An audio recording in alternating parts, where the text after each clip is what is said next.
like didn't think anything was going to happen with it. So, but we're getting ready. Maybe I guess the deal. I guess one thing we're both learning from this that I could share with you is we had a deal we did with this lady, Streeper, actually. So it's the same one, by the way. We're using the same contracts we used with her. But we did this deal. We made like $5,000 on it. We got her from like PPC or something, or from a letter. I think it was a PPC or a letter.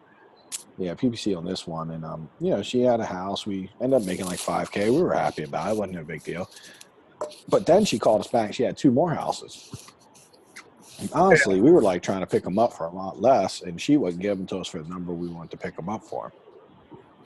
So I told Rashad, I was like, the best way to get her where we might want to go is let's put them both under contract. Well, let's be straight up with her.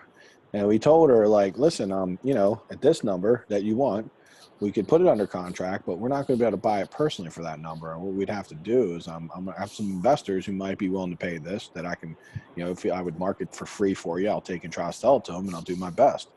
And I'll come back. Like, if I can sell it, great. And if I can't, then, you know, I'll let you know.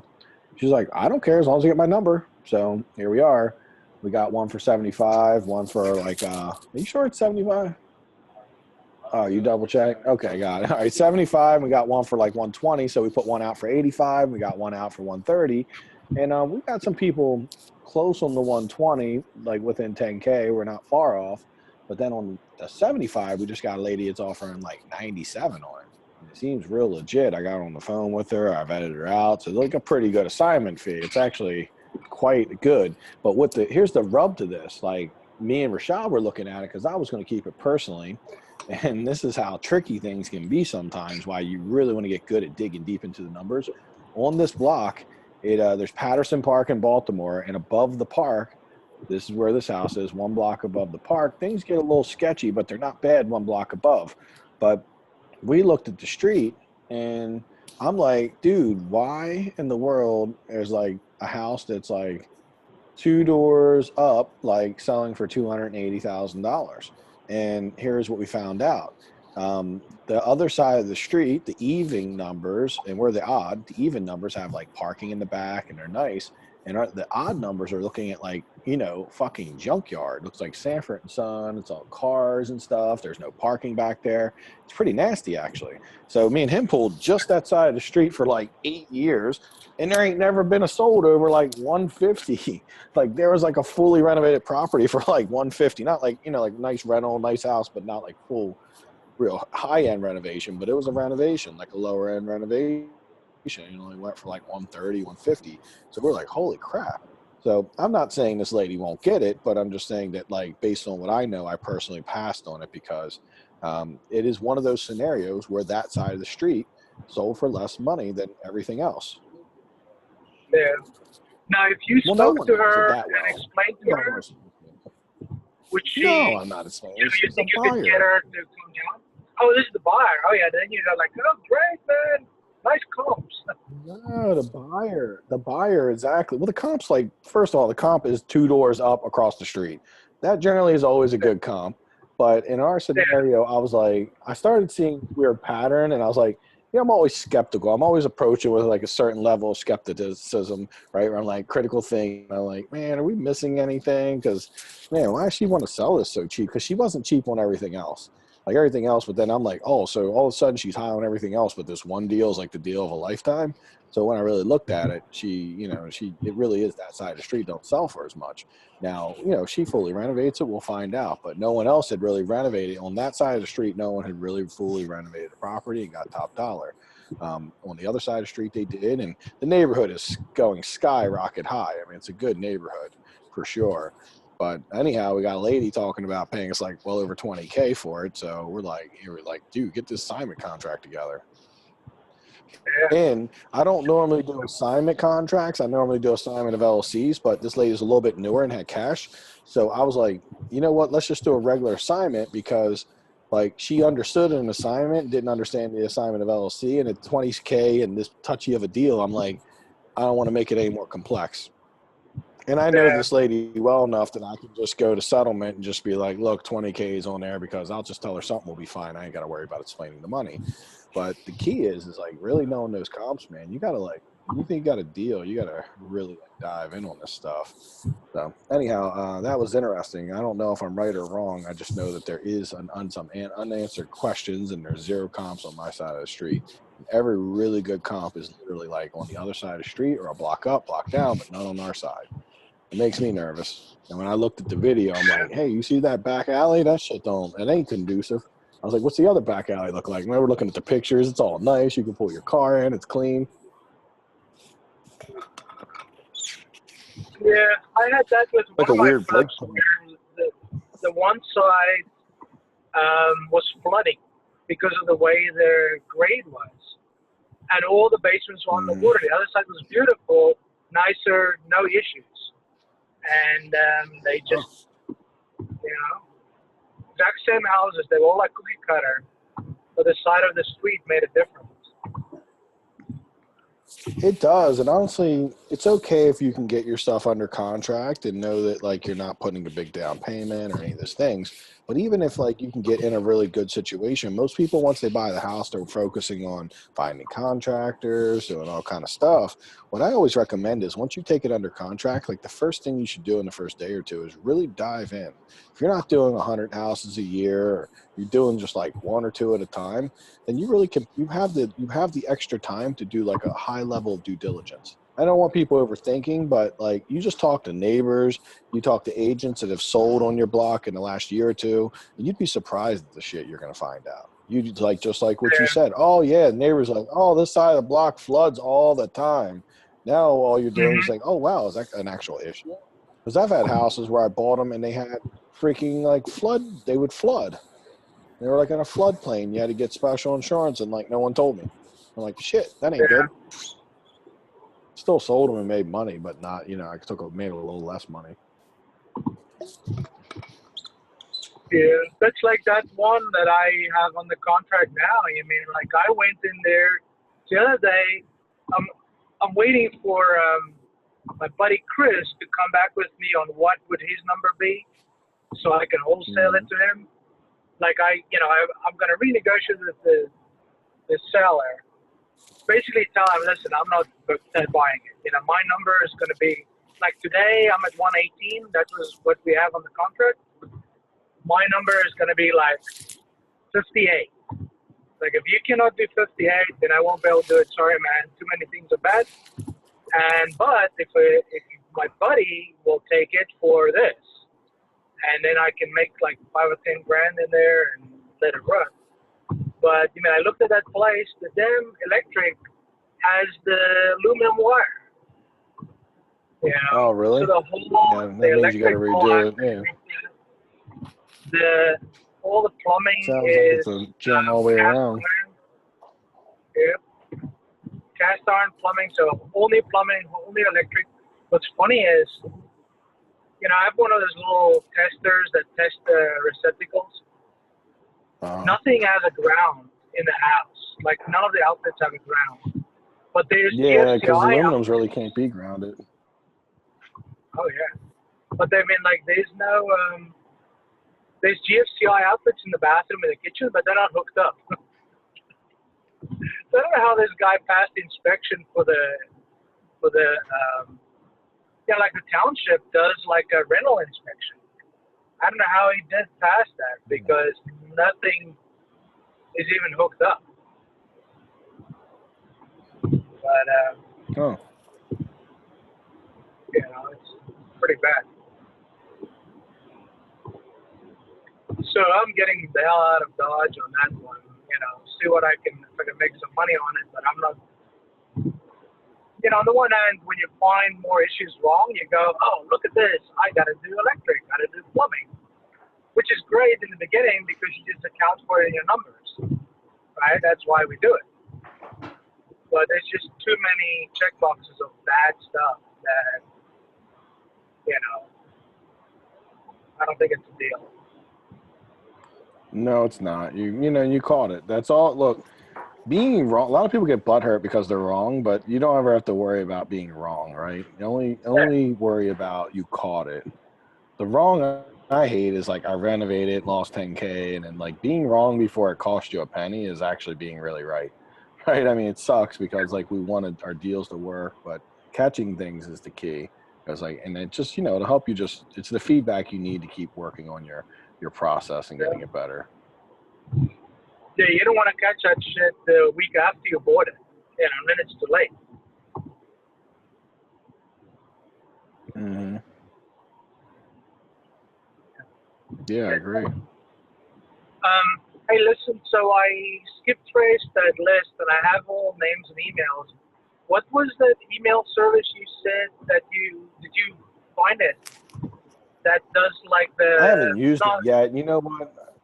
Oh, the one.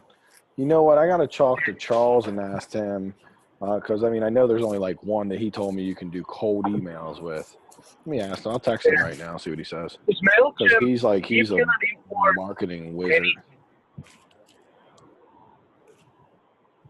Yeah, MailChimp is way too legit.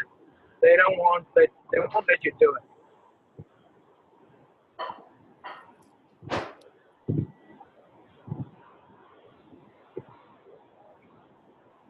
Just tell him I got some money for him. That's always a good way to start before you ask.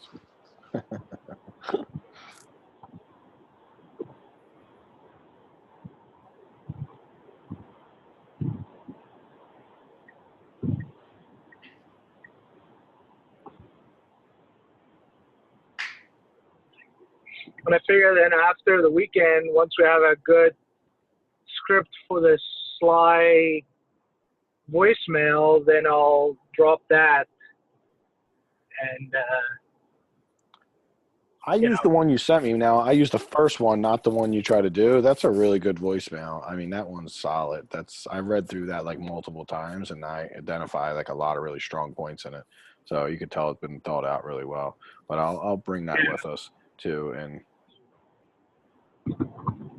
yeah, the first one is the one that I use, short and sweet. I don't think you want to talk too much because then it's again you want to get the message across and get the person to call you back and not try and sell too much.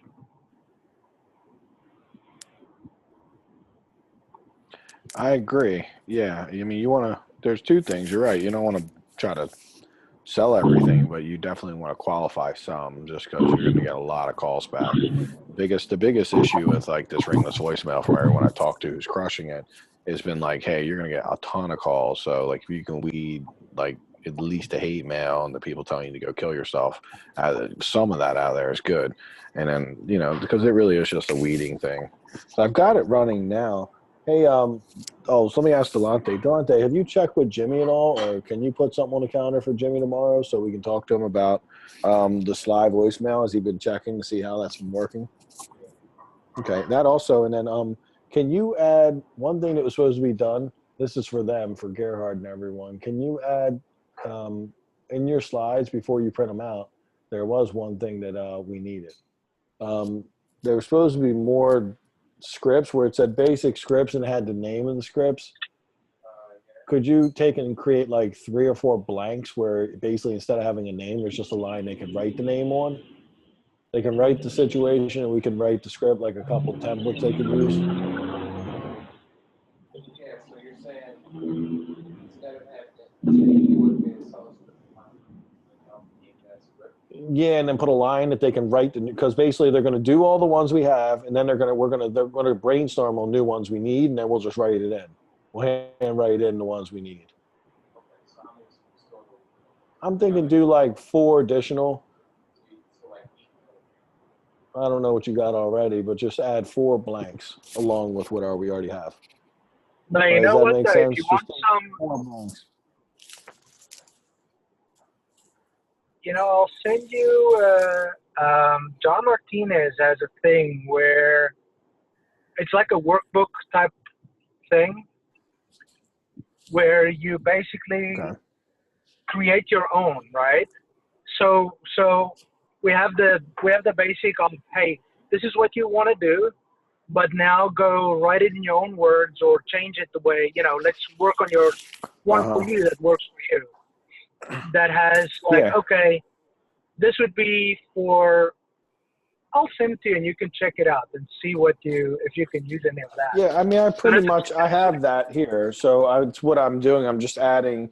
We have 5 most common. We won't have time to do every script that exists, but there's 5 common ones that we run into all the time. And if you can master those, it's the start point, right? We don't want to overwhelm you. Here's 35 scripts to learn. If you could just learn like these 5 scripts, and really, honestly, depending on where you are, you might only need to learn the first 3 scripts, and then the other 2 come when you actually have a house, right? So what I asked Delonte to do is if there are a couple scripts to you guys that we remember or that we forgot that are important, then we can easily be like, okay, cool. Let's I got where I'm doing a couple blanks for you guys, so you could actually write in a couple scripts and we can add it in if we need. Yeah. So we'll be able to, we're going to hammer them out. We don't have forever with it, but we are going to spend some time with it. And, one of the things about the 3 days will be about kicking off the systems and doing as much as we can. But with that being said, we're not going to be able to answer every question. So what I would love to do is use it as the kickoff. And if there's a bunch of scripts we still need to work on, then on our call, we'll do it, right? It'll be our first order of business on our card where we can literally just say, okay, we got 3 scripts we didn't do. Let's just jump on the call and start hammering them out. Yeah, next time we do that. They're all done. Yeah, exactly. Yeah. We can just do it on the next call. We're on calls regularly. Yeah, that's why we can move through it pretty good because it's going to happen. Like one guy will get stuck on something and then you won't get to move on.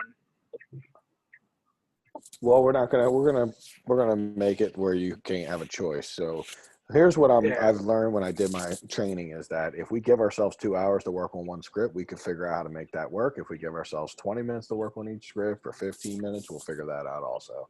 So whatever the script is, if we can't figure it out, as a group in 20 minutes, we've put too much time into it.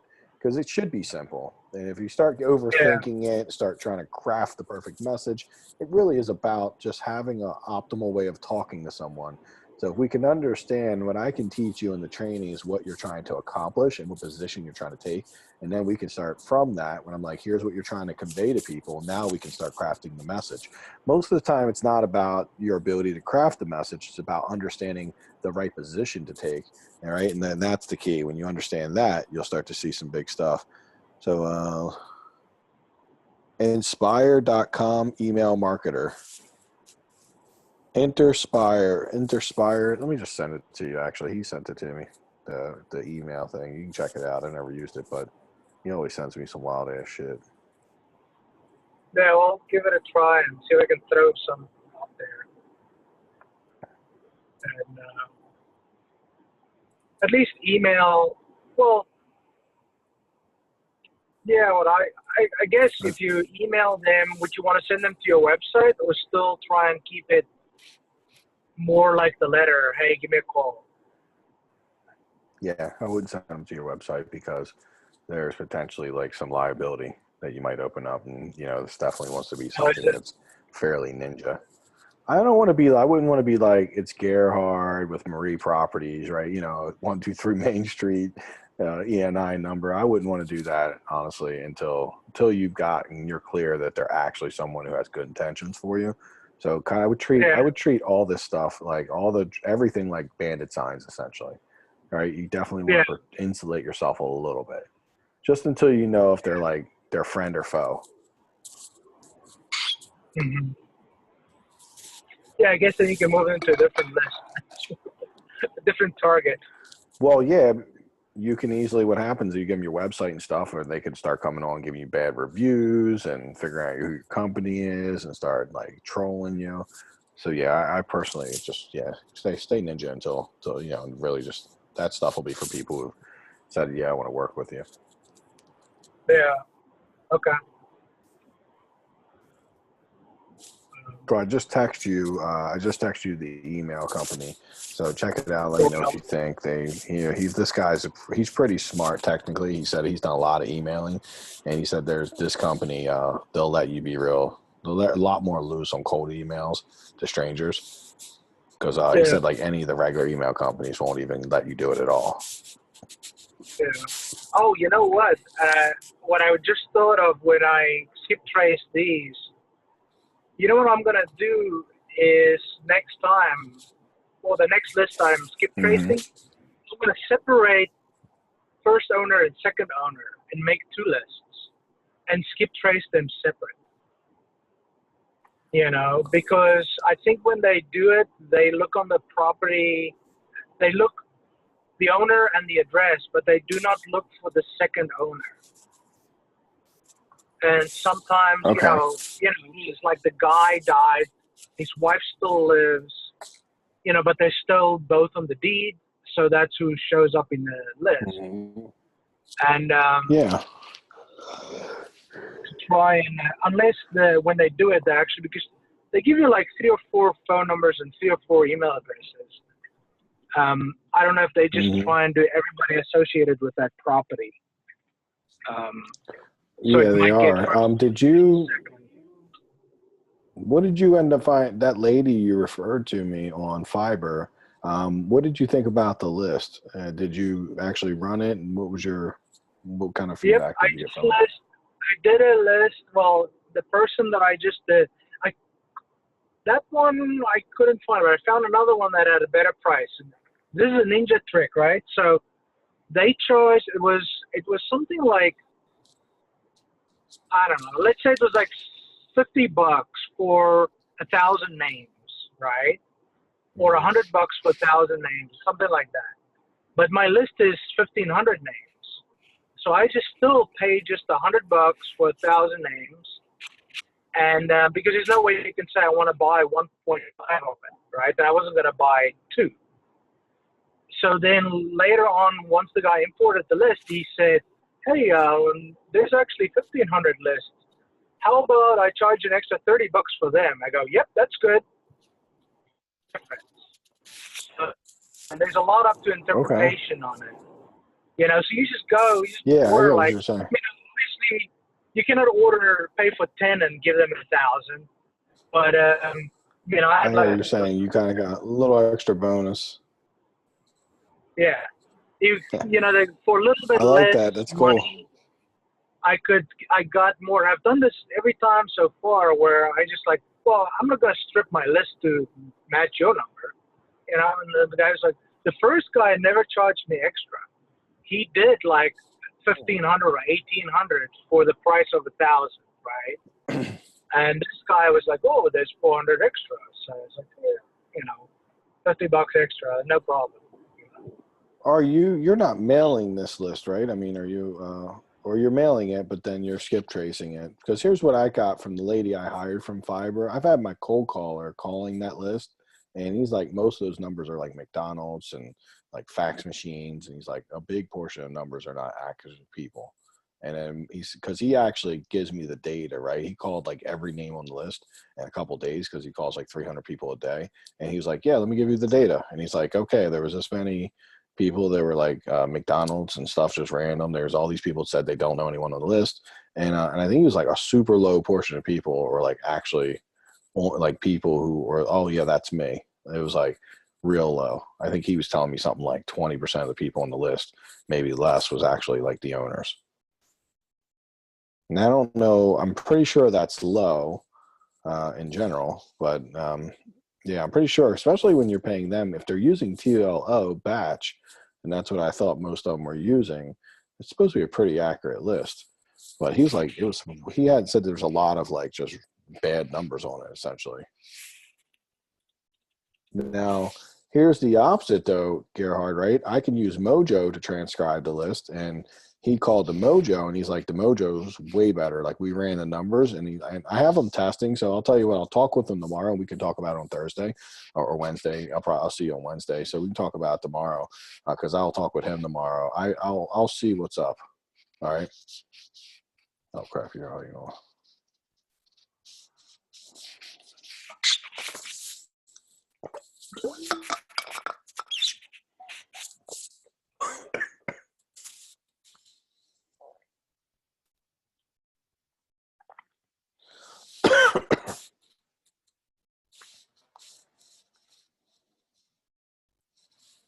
Hey, sorry, man, I was going through the woods here. Yeah, no problem. What I was saying is the list that you have is not great.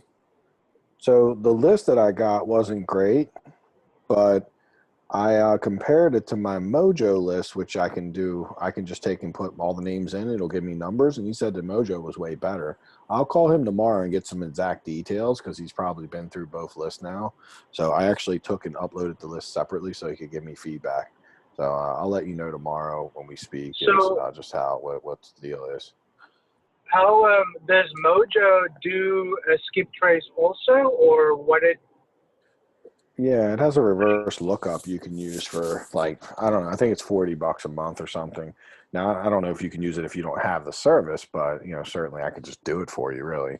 Um, Yeah. but Mojo, I mean, the numbers he's saying were way better off of Mojo. Now the whole Mojo thing costs like 150, $200 a month, so it wouldn't be practical for you to get. But I'm using it for cold calling, and he just was like, "Dude, this list was like considerably worse than like our Mojo list." And he has no stake in the game.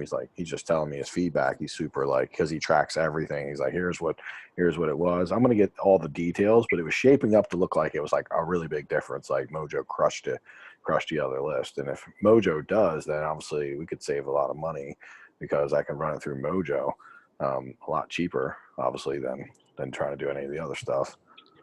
So Oh I yeah. thought the TLO, the reason I was disappointed, I'm thinking I'm paying that extra money because I'm getting a much better list than Mojo. I'm getting more numbers, and they did give me more numbers, but it gave me more McDonald's and Burger Kings.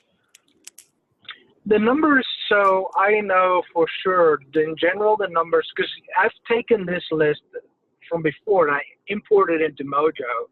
And then Mojo will tag them as mobile or not, depending on the phone numbers and things like that. But I know that a lot of the numbers that I got is like the people's, like their own phone number, not always the cell. So I mean, most people that we're marketing to are older. I mean, like they're 50 and up. So a lot of them actually have landlines at home, 60s, the older people. True. Landline people.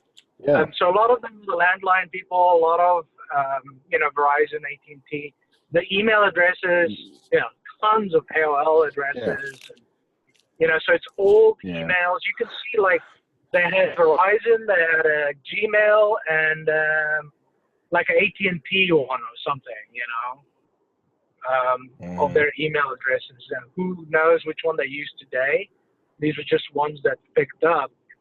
But yeah, what sucks is almost, I don't know what percentage, but most of the phone numbers I get are landline numbers, so you cannot drop to them. Yeah, because can't drop to them, but I'm cold calling. And I'm telling you that I'm cold calling, and most of them are no good, is what I'm telling you. Like I'm cold calling every number on the list, and most of them. Yeah, he's calling the number, and it's like, yo, this is McDonald's, or beep, it's a fax number, or he's like, yeah, it's a business. He's like, it's a business. It's like really random. He's like a big chunk of these. He gave me the numbers. He wasn't completely through the list, but it was looking real bad. And I'm pretty assuming that, like, because he was deep into the list, so I'm like, it don't seem like it's going to probably change from this point. But it was real bad. He was like, yeah, I called like 300 people, and like 211 people were like businesses, fax machines, just not even real numbers. And I was like, holy shit, really? Like, so you're saying like 75% was? And then I was like, how many people did you actually talk to? And he's like, they're actually really like human beings, whether they had a house to sell or not. And he's like, well, that was even really low. It's like 60 people I talked to, but of the 60, only like 5 or 10 people, like maybe it was 10 or 15, I don't know. It was a super low number of the 60 that actually were like, yeah, it's our house, but we don't want to sell. So you couldn't even, you literally, of like 300 people, you talked to like 12 or 15. It was a pretty low number. I mean, when I was thinking, I was running numbers in my head. I'm like, that's not. Because the Mojo he showed me the Mojo against it, and he was getting a way better result from the Mojo. Yeah. I saw that. Now, what I'm getting at is that particular lady you sent me did not give me a good list for sure. I'll verify that tomorrow, but I wouldn't use her again if you were going to do it. I would probably try to find another person. Yeah, no, I had a different guy. The first time I did it, they gave me a list like, let's say 4 hours later. This guy took like 2 days, so it took some time. That he did more, I don't know, what they did. but it did Yeah. give a bunch of I it, mean, and it it looks sounds the like same as it sounds like good.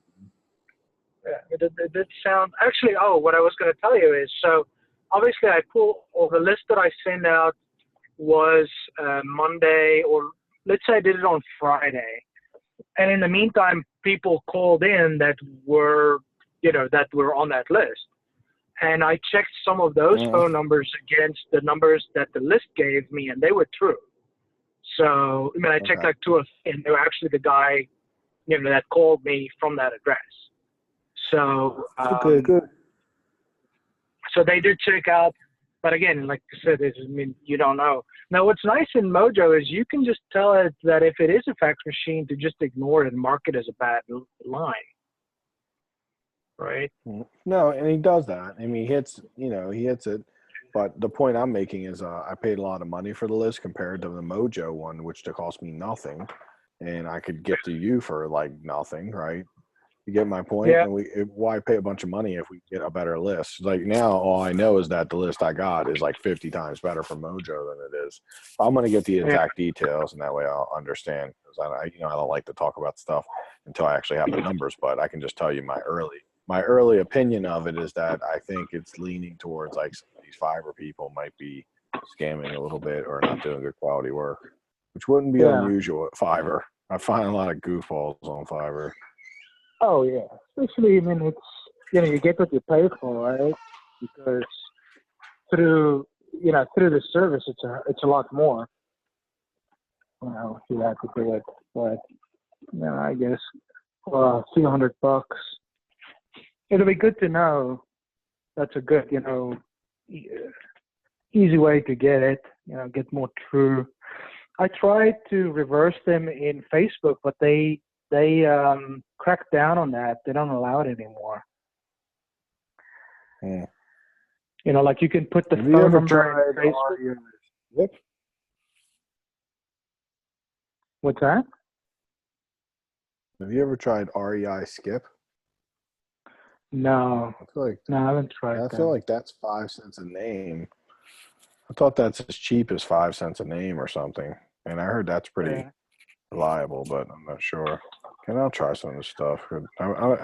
It's good that I got my guy like vetting it all out because he's putting a lot of hours into figuring out whether it's good or not.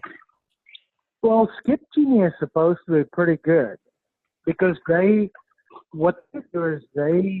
reference a lot of stuff. They reference the list, and then they reference it with obituaries and a few others to actually, get a better detail. But I don't know if it's just because these other guys like TLO. Who are you saying? Sorry, who did you say was good? Skip Genie. Oh, Skip Genie. Okay, I just seen that come up with it. Yeah. They are supposed to be pretty good. I mean, I've used them because you can buy a few credits, and I used it to look up all my return mail to try and find those people, and it works pretty good. It's good for like the one and two. You want to, let's say you have 30 to do a month, then that's good. But they do have a batch service also. Actually, they do a service where you just send them all your return mail, like the physical postcard. Just throw them in a box and send it to them. They'll scan them in and then go skip them and send you the list back. So you don't even have to do that. But I do that. I mean, I go through them. Actually, what I do is I take my list and I suck it into Podio. So when somebody calls in, they go like, I'm calling from 2217 da-da-da-da street. I was like, I couldn't really understand what it was, but I get 2217. So let's search for 2217. Oh, this sounds like that name. This is the guy. So it's a quicker way to find who I mailed to. And I just created a button in there that says, okay, copy this guy in as a lead. Suck over that info so I don't have to retype it. And so then you can mark them, take them off the list or go skip it or whatever, make a new list out of that. Yeah, you have to see on the Skip Genie how cheap they'd be willing to get because yeah, it's not set up for like bulk right now. The way they got it set up is like expensive. Yeah, Skip I think they Genie have a and bulk. REI Skip, I think REI Skips is good, but REI Skips 24 cents or something. It gets down to, Yeah, I but it think seems Skip Genie expensive. has a bulk. They have a bulk option, but I never used it because I never got into that much, to try and. I know one day man, I found a lady and I traced them and I called and ended up speaking to some person and she's like, oh yeah, she lives down here. Found her. She wasn't happy that I found her. She didn't want to sell her Really? house either. Yeah. Like it sounded like she lived in either lived with somebody else or she lived in like an old age home or something. But I tracked her down like two or three people that I spoke with until I spoke with her, and That's funny. and she wasn't happy that I spoke with her. She's like, "How the hell do you get my ears? Well, I spoke to this guy." Oh, One day I really stuck in it. Like I said to the guy, the neighbor gave me your number. He's like, I said to him, what about your dad's house? I want to know about your dad's house if you'd like to sell it. He's like, my dad died 30 years ago. I was like, oh shit. So it wasn't his dad, but he lived there. So it must have been his uncle. And this house there's literally a tarp on the roof because the roof fell in. And I was like, dude, do you want to sell this house? It's empty. The neighbor says the guy left and he lives in New York. And he's like, oh, I don't want to sell this house. I said, well, if you need a roofer, I got a guy for you, because he's got a hole in the roof. But he's like, yeah, I'll What call did you you say to that? Yeah. I mean, like, I Yeah. love that. That's a great answer. Like, do you need a roof for them? Because like, there's a hole in the roof. Yeah. Like, because I feel like not that you're trying to sell the roofer, but like, I think like when they're like, I don't want to sell it. What are they doing with it? What's the Yeah. plan? When it's that bad a condition, it's unusual that they wouldn't want to sell it.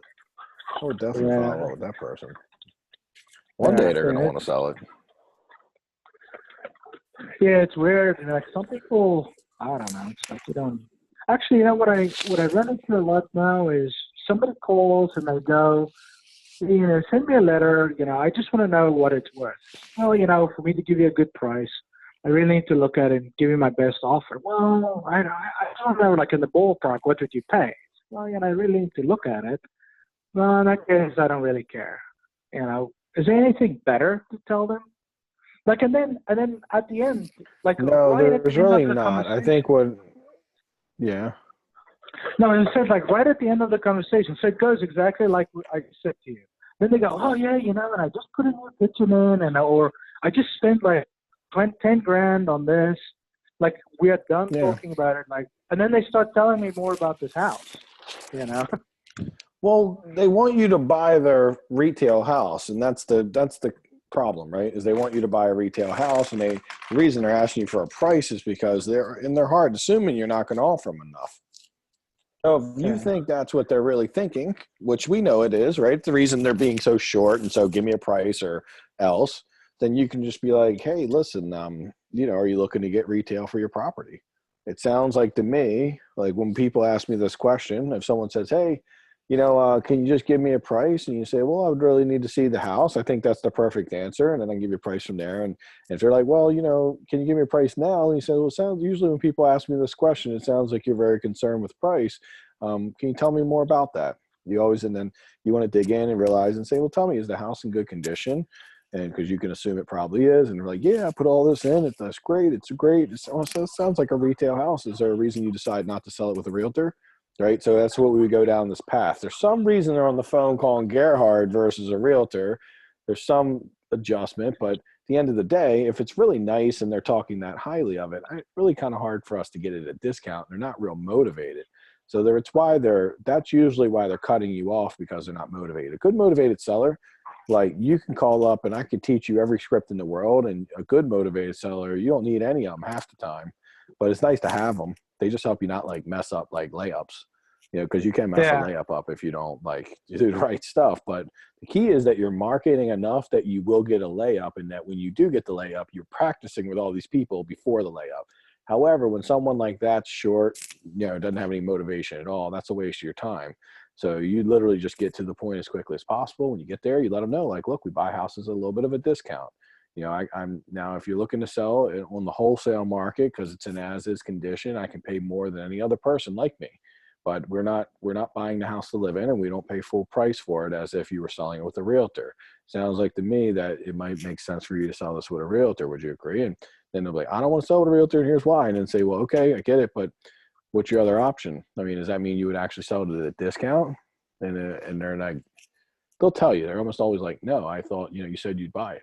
They're just not Yeah. fully understanding that you're buying it at a discount. So just make it clear to them. That's all. I think, and then it's just Yeah. going to turn out the same way no matter how you handle it. So I wouldn't even worry about it that much. Oh yeah, that's what So I I'm do. not I mean, motivated. because they always go, no, I don't want to sell it at all. I just got your letter, and I figured I'll check it. I'll see what it's all about and see what it's worth. You know, and I'll say, have you looked at any houses in the area to get an idea of what you want to sell it? You know, what you would like for it. No, not really. I don't want to sell it. I don't care. Okay, well, you know, and that's what. Well, Then I tell them exactly are that. you sending a letter? Are you sending a letter? It says call Gerhard Properties or Marie Properties to get free appraisals. Yeah, yeah, that's the thing. I'm Like, assuming you're not. No, I mean, I just send You them a just letter tell and them, say I ma'am, want I'm to not buy an your house. appraiser. Oh, Yeah. so you know, if they ever say that to you, just say, look, I'm not an appraiser. If you really want to sell the house, then we can talk. If not, you can find out the value. Usually you can go on a couple sites like Zillow and Redfin, you know, they'll let you know the value of your property. Yeah. I'm my husband. I mean, I don't think there's any, I wouldn't even spend my energy trying to put a script together for it. Cause you can't convert somebody from there. Yeah. They, Yeah. like, I don't want to sell. Well, okay. I'm not sure why you're calling. And I have gotten these calls before too. So I understand. I'm always like dazed by them. Thinking, well, why exactly you pick the phone up? I wonder if some people just don't like have as busy as a schedule as me, where they're like, Mhm. I can just start calling random postcards. Yeah. I mean, Me. I feel, I mean, yeah, it's, and actually, like, because now this is like fourth touch in, right? So now you're getting almost all the calls I got so far were ones like that. It's like, hey, I've been getting a few letters from you. I just want to see what you would pay. You know, in the beginning, you know, like the real motivated people, they are right there in the beginning. You know, and they're like, or, you know, I feel like the guy's like, hey, I want to sell it. You know, come look at it. Let's go. You know, the scariest was like, I give the guy a price. And he goes, okay. I'm like, oh shit, I fucked up something. Yeah, because he shouldn't have just taken it right away. You know. Yeah, don't give them a price. Yeah. Well, that when we were like talking, I was like, yeah, I calculated. I said, I'll give you like 58. It's like, okay. Oh, okay. Yeah, don't give people prices. That's the thing. I rarely ever give anyone a price because, well, bottom line is, you know, whatever work you're going to have to do to get a deal done, it's better done slowly. You know, when I say slowly, I mean just not like, okay, we're 2 minutes into the call and I'm dropping a price on you. Yeah. It's going through the process. The one area where I would say that me and you could focus is really getting the seller's presentation down and your phone call down, because like that right now you're generating leads and your digging is where I think right now you can go from being, you're pretty good. Like you're obviously solid on the phone, but okay, how do you start to make some magic on the phone? That's what I'm talking about. Like where you're like, holy crap, I'm like talking to a lot of people and getting a lot of people to do things I didn't think they would do. And that's really the secret.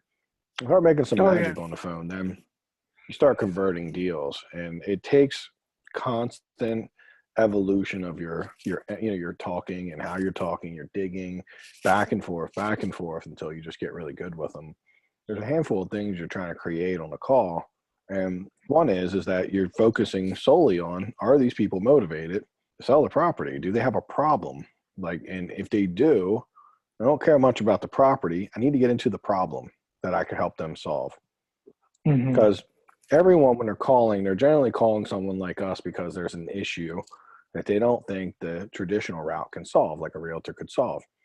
Maybe it's condition, maybe it's I need some money faster, maybe I don't want to deal with, the uncertainty of a seller or the headache, or maybe I don't want to deal with all the headaches. Maybe I'm stressed out and I'm all frustrated and I don't want to deal with like calling a realtor, listing it, doing all these things. I just want a simple process. But whatever that problem is, it's very hard to get to the heart of what's going on and get to a really good deal being done unless you have an understanding of what the problem is. So ultimately, when we're on the call, what are we trying to figure out? Is there a problem, or did you just call because you were curious? Yeah. Yeah. Try If and it's find a the problem problem you can right help away. solve, there you need to know, like, okay, like, hey man, thanks for calling. I'm just curious what made you decide to call. Yeah. Right? If it's like, oh, I just was curious in the value of my property. Well, awesome. I mean, do you actually want to sell the house? Or, I mean, are you calling to sell your house? And well, if I got the right price, okay, right price, that's awesome. Well, tell me a little more about that, right? We can dig in.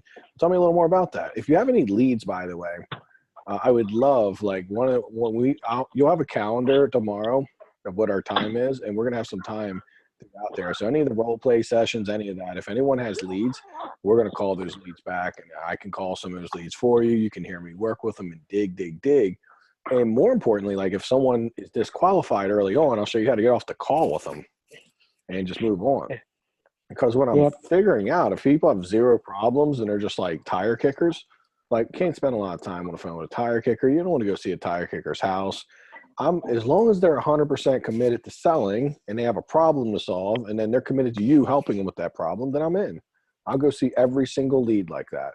I don't care if they're like, I want 200K and you can only pay 100. I don't care. As long as they know, I know they're committed to selling and they have the ability to sell, like no big crazy mortgage or anything, then I'm going to go present to them and show them all the logic and present facts to them. And those facts are then going to help them make this decision or not. But they'll make it enough that I win. It's worth doing.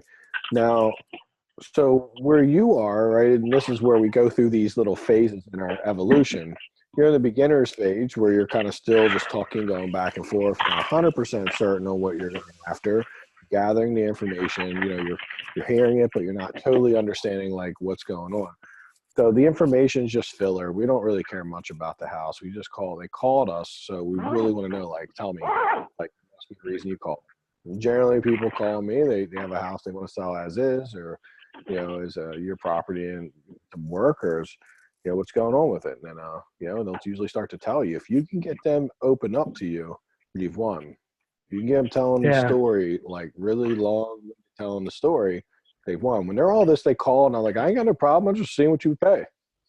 Good luck. I mean, that's not, I mean, with that, I'm going to give similar energy back. Well, listen, we usually buy houses at a discount and the reason we're able to get them at a slight discount is because houses need a lot of work. I mean, would you say yours needs a lot of work? Nope. It's in great condition. I just did all these things. Awesome, man. Listen, it sounds like you should just hire a realtor because that would probably be the best thing to get you the most money from the property. We don't really want to buy the property from you if it's not going to be a win for you also. And doesn't sound like it would be a good idea to sell to someone like us. Would you agree? And they'll either tell you like, yeah, man, I'm just going to get a realtor. Thanks. Or they'll be like, no, man, well, here's why I really called you. And they'll tell you for real, like, I'm done being coy and trying to be slick. No, actually, I got this big problem I got to share with you. I really need to sell. This is why I didn't call a realtor. Yeah. Oh, yeah. Yeah, there's plenty of people just call crap, right? No, I was just saying, I figured if, when we are, Thursday, Friday, Saturday, if a lead comes in, we'll just throw it on the speaker and, talk to them right there. Because phone's going to ring all the time. Right? So we might have some live calls. If we can, because we will have live calls, but we want to make sure we're calling people back. We'll call them back because we have to try to not mess up the schedule for everything else. But yes, there's certain sections I'll show you, and if anything comes in during that time, we'll get on the phone and talk to some people because that'll be the best time to do it. But it's really about the digging on the phone call. It's all about like getting on the phone call, digging, learning to be really good on the phone. I mean, it's not about being funny. It's not about being professional sounding. It's just really about getting down to the core and the heart of what's going on. Like, what's the pain? You know, I told Mhm. Rashad and Delante this yesterday when we were talking about calling, because I'm doing some training with them to help them get some like the training process on how to talk to people on the phone. And they're like, well, the people said this. It's like somebody wants to coach and they're like, well, I don't have any money. And I'm like, you just told me you make $8,000 a year. Like, let's be honest, right? I have coaching programs that are cheap. You don't have to fucking join like a higher end coaching program if you're like never done a deal and you're not trying to do a higher level thing. You know, you can join a cheap program just to get started. And they're like, well, I have no money. That's like a ninja. You ever see the ninja movies? What's the ninja do when they want to get away from somebody? Like they push against them. No, they remember they like throw the smoke bomb down, right? You never see them do Oh, that? yeah, They yeah. hit the little smoke bomb and then they Yeah, disappear. yeah. That's what people are like, a smoke bomb. Whenever you confront them, the smoke bomb down in front of you. So when you give them some real shit, like, "Hey, dude, why are you calling? Why do you want to sell the house?" They're like, "Smoke bomb, just because I Yeah. want to. Smoke bomb. I'm tired of being a landlord. Smoke bomb. I just wanted to see what you were about." That's all smoke Yeah. bombs. Like, dude, I mean, you want to sell this? Is there really a problem? Let's get into it. And they're not always going to give it to you because no one likes getting deep. Nobody likes to go deep. It's hard to go deep. So your job is to get them going a little bit deep and say, "Hey, man, how's this affecting you?" "Oh, okay, so you decide you want to sell the house for this. All right, how's that been affecting you? Why does Yeah. that matter?" "I'm just wondering, man. Listen, my job is to get information from you and make you an offer. I'm going to make sure I make you the best offer. The more information I have about, you know, your house and any details will be really helpful for me to get you the best, highest offer. And that's what you want, isn't it?" "Yep." "Okay, let's go back to it." So it's really interesting to watch. Like, you can start to get where you're just talking with people and, you know, but your job is to just qualify. I'm only focused on a handful of things like, okay, do you have a no mortgage or a low mortgage that you ain't going to bother us? And do you really want to sell? And if so, I'm going to just get out and talk with them. That's it. Just going to get out and talk with them. So Yeah. I guess if we do get someone from our calls, then Rashad will just go see them. Yeah. We'll see So who yeah, you anyhow, get. I think we'll get an opportunity to do some calls. We only need to do one or two. If we can do that, you'll get an opportunity to see. We'll dig into the calling part more. But it is all about the motivation piece and motivation problem. What problem are you solving? But see, they'll pay you to solve a problem for them. But if it's just a logical, like, "Hey, I was just seeing what you'd pay, so I didn't have to pay a realtor." Okay, you're not really solving any problem there. So you're not bringing any value. Mhm. Yep. Or what they So why would they sell it? think they want to see if the realtor is going to give them the same ARV, you know, or value.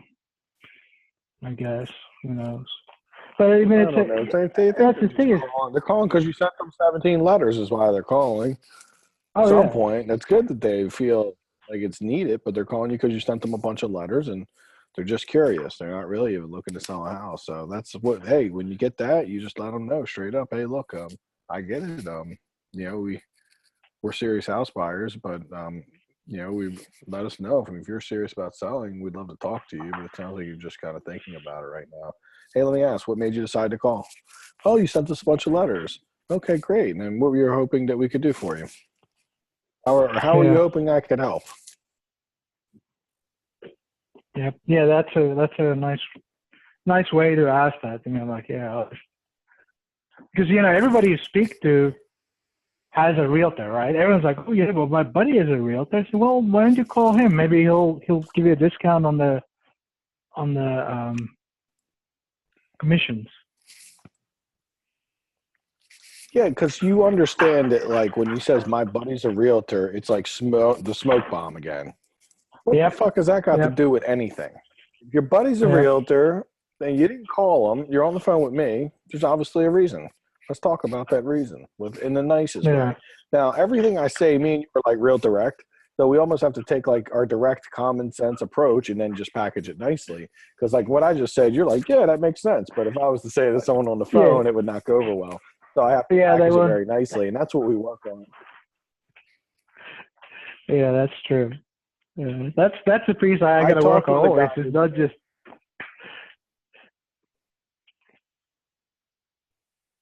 Yeah, not just banging them I, out, essentially. I talked with a guy today who's a really good negotiator. He did a podcast with me, and he gave me some. I thought he had a pretty good, neat thing I'd never seen before. But he was literally like, when people tell you stuff, just pretty much question them why. Oh, okay, your friend's a yeah, realtor. Why?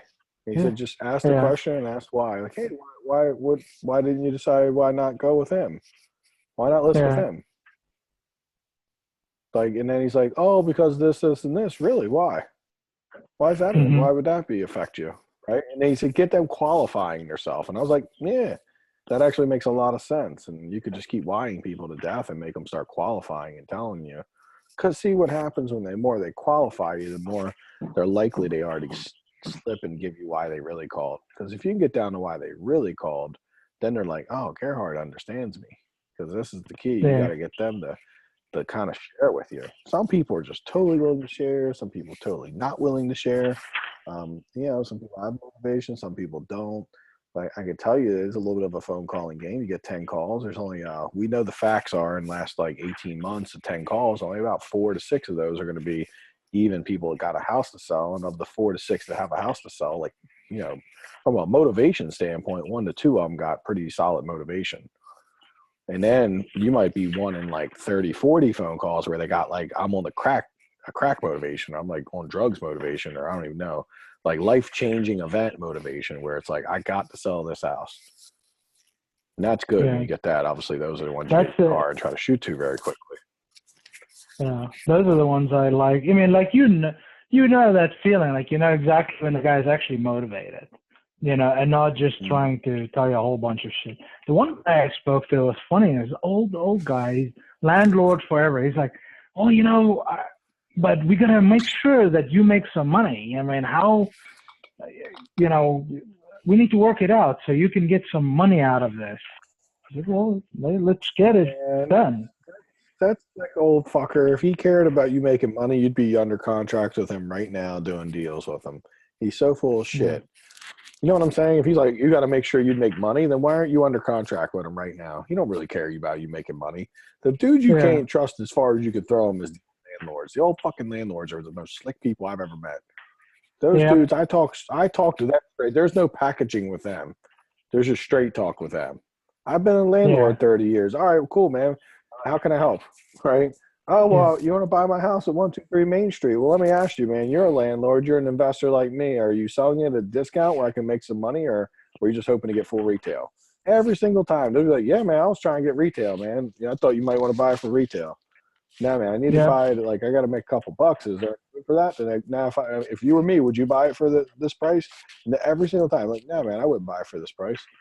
They can't even logically lie to you because they Yep. know. And it's like, that's the end of that conversation. That's how you talk to old landlords, just straight to the point, because you really can't do anything else, honestly, with them, because Yep. they'll sit there and talk you to death and give you a bunch of shit, and they'll talk you in circles. And they're slick old birds, man. They Hmm. really got like they've been doing this a lot longer than me and you put together. Back when we were like dreaming about this stuff, they were doing it. But believe me, they've been around the block. They've seen some stuff. Yeah, I said to this one guy, I said, I'll, listen, man, we need to go out to lunch. You can tell me some tricks. That's But probably your yeah, better play with those guys, honestly. That probably is, you know what? Seriously, Gerhard, when you say that, like if there ever was a way you would be able to get some deals from someone like that, would be to endear them and have them teach you and have them share with you and spend time with them. And then they might just be like, hey man, I got a deal. What do you want to do? Right? Maybe I'll partner on you with something. They're investors. So it's almost like your best chance of doing a deal wouldn't be them calling desperate, I'm desperate and I need money. It's going to be more like maybe you do a deal with them. Maybe you strike some kind of opportunity with them that makes sense. They're more about yeah, that than they are like, I'm going to sell my stuff off, because they just never do, man. When they're 30-year-old landlords, unless there's some event, like I just found out I got cancer, or, major operation I need, or something, it's tax bill I got to pay, unless there's some pending event that's a serious event, then old landlords are never going to sell to you at a major discount. I'm not saying that you can't move some stuff, but And if they like, I got a bunch of properties, I'm like, great, send me your list. And then I look at 2 properties. And if those 2 properties make any sense, then I look at the rest. I'll give me a list. Here's a list of 30 properties. I'm like, cool. I just comp top 2. Top 2 don't work. I don't look at the rest. Because here's the thing about a landlord, you know for sure. They're going to price everything the same. They know the numbers. They know they price everything accordingly. So if you comp 2 properties, it's like you comp the other 28. Yeah. Like I tell you that everyone, properties, they would have. every guy I speak to, I always ask them, do you have any other properties you might want to sell? And every time it's a landlord that has a whole bunch, I go, oh, great. I really would like to buy them all. Can we get a list of them? Here's my email. Send me a list. Never. So the one guy, I went in Mars, I mean, in the thing, and I just pulled it all because under his name, I pulled him a list and I emailed him an Excel file and said, here are all your properties. Tell me how much you want for each of them. Nothing. Okay, don't worry. You know. Well, what you're doing is you're marketing to people who aren't motivated. So no, think that was about just like that. they popped in. Yeah. But anytime you think of an idea to send a letter out, I want you to think, will this person likely be motivated, yes or no? And if the answer is like maybe every once in a while, but not likely, then probably not the best, right? Probates are awesome for that reason. In your state, foreclosures will be awesome for that reason. Also, tax defaults will be awesome for that reason. And, you know, and landlords, maybe absentee owners isn't the play there. But, I mean, I don't know. What does your other competitor say? Do they do absentees, and are they working? Everyone does just high equity, regardless of absentee or not. I mean, obviously, absentee owners, you get the best response rate, right? So out of people are going to call back, it's probably going to be absentee. And, you know, your regular homeowners, 90% of them are pissed that you're calling them, that you think they might sell their house. I mean, because we just want the 1% of the guys that actually have a problem that we want to buy. Yeah. So, you know, unfortunately, when you pull the list, you don't know, is this a landlord or not, right? I guess the next thing to do is actually pull a list of everybody that's got more than 3 properties or more than 2 properties, absentee, and then go that's and the weed. list you don't want to spend. Correct. Well, And that's actually and then, the list you don't want to spend. no, yeah, and that's what I was going at, is that you pull a list of those guys and then pull them off your list, right? Because when we pull the list in ListSource, we check the box that says remove duplicates. So now you don't know the guy has 6 properties because you didn't pay for it for the ListSource, right? So actually, I guess the thing to do is to not remove the duplicates in ListSource when you buy it. Open it up in Excel, look for duplicates there, and then yank them all. Mm-hmm. You know? Yeah. So you also, don't have so when these- I'm looking at landlords, here's the avatar of a landlord that's the only landlord I've ever had any luck with. Landlords that own 1 property and own that property in their personal name. If they own an LLC and they own multiple properties, it's an uphill battle. It just is. I mean, that's really that simple. If here's another area, if you really want to hone this list down, it's going to be own it in their personal name. Now, if you want to get a landlord that owns maybe 1 or 2 properties and up to 2, 3 properties, but they own it in LLC, that's fine as long as they're out of state. Because that's another scenario that works really well. Out-of-state landlords tend to be more motivated because when stuff comes up, you know, they get beat up. They're usually they have to have a property management company. You know what the property management company's doing? They're, hey, the toilet's broke. We need $300. Hey, you know, this happened. They're just like feeding them to death, fixing things, and the money's disappearing. And so they're not making any profit. So they're pretty motivated to sell to you at some point because they're just like, this thing's a headache. So I personally like out-of-state absentee owners. I personally like high equity. Obviously, I like the absentee owners to have high equity, and I like them not to own more than 1 property, and ideally having it in their personal name. Because see, to me, this lady who I called, she owned these 3. The lady I just did the deal made $5K, and I'm getting ready to close a $20K deal with her. Well, guess what?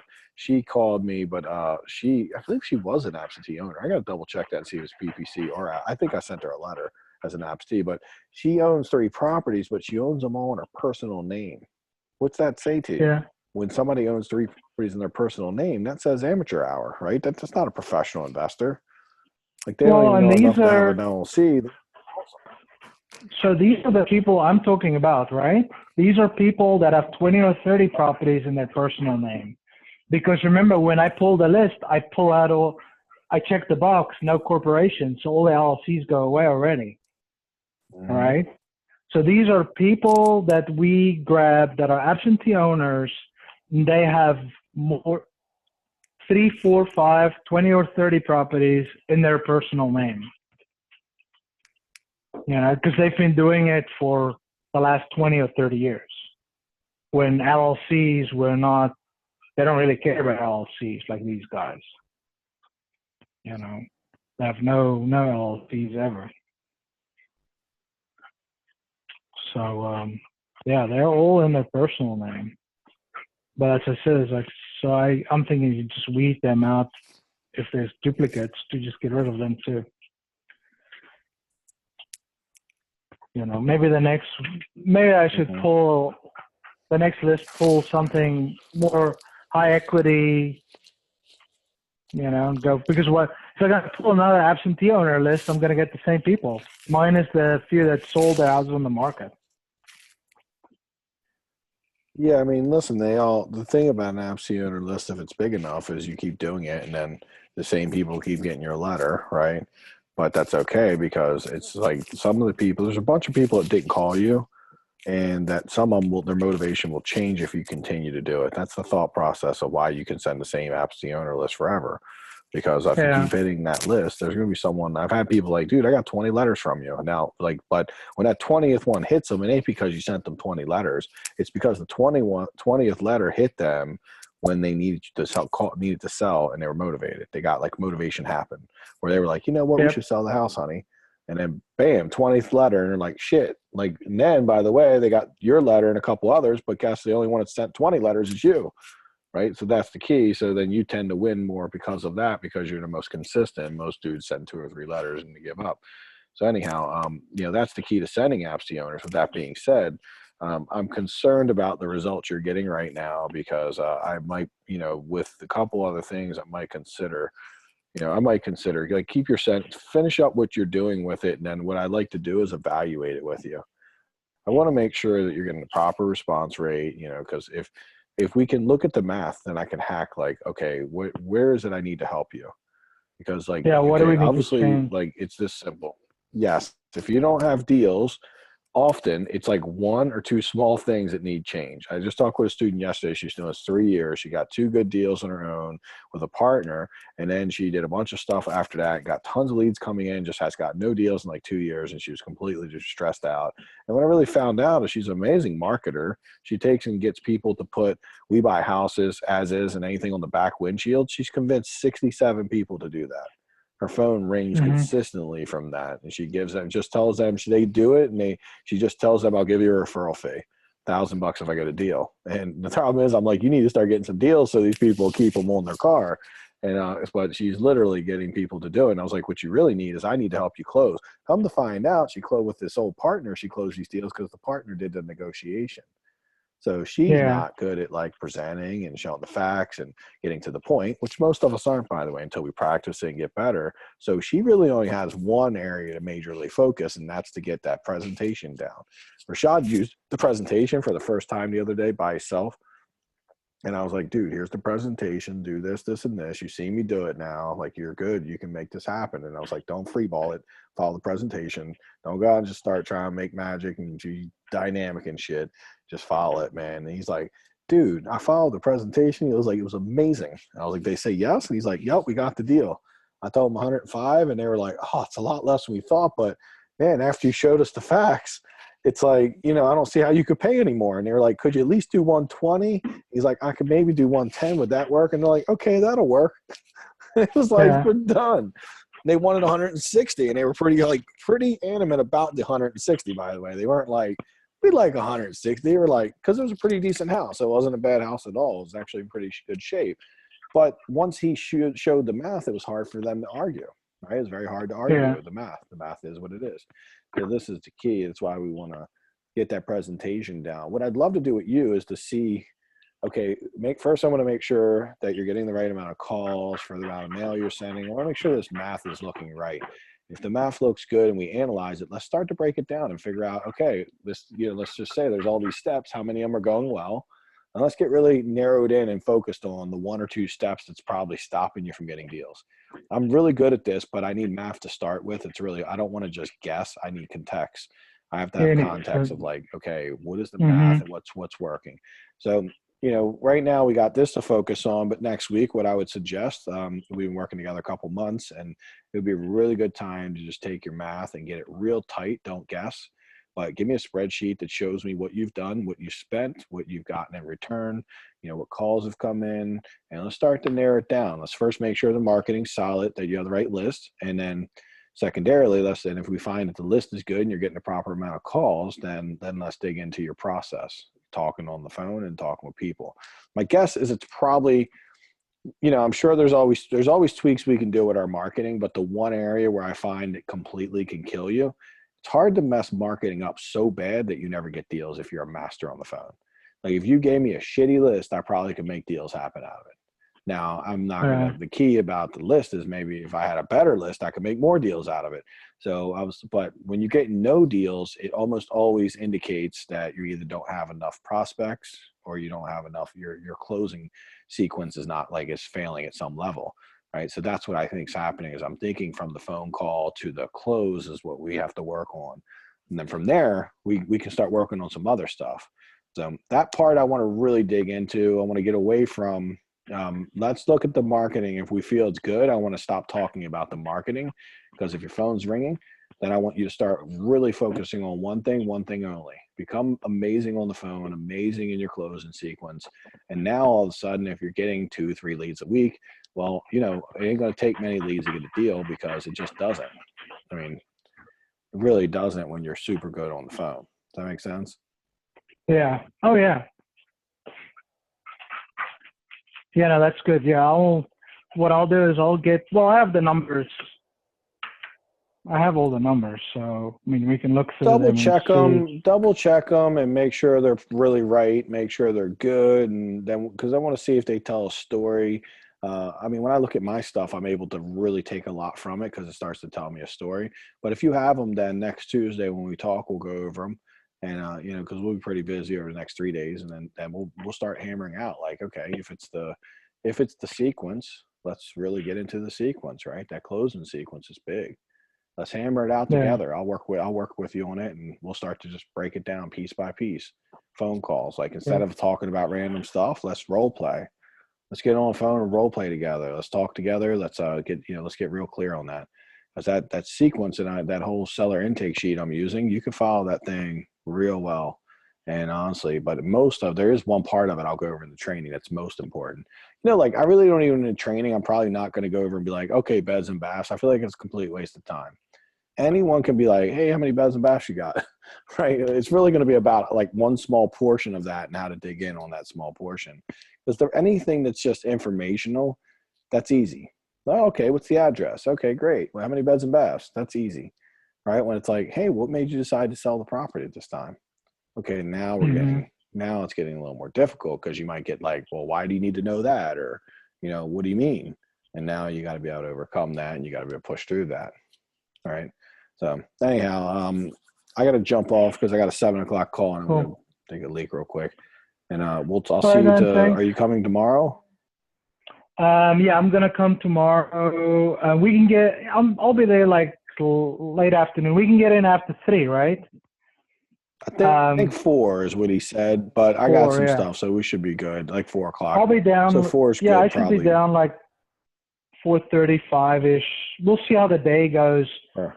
Because it's like a 2.5-hour drive for me. So we'll see how. But yeah, I'm definitely coming down tomorrow night. Yeah. Okay, cool, man. I'll be there. I'll see you when you get there. Okay. Cool. All right. I'll see you when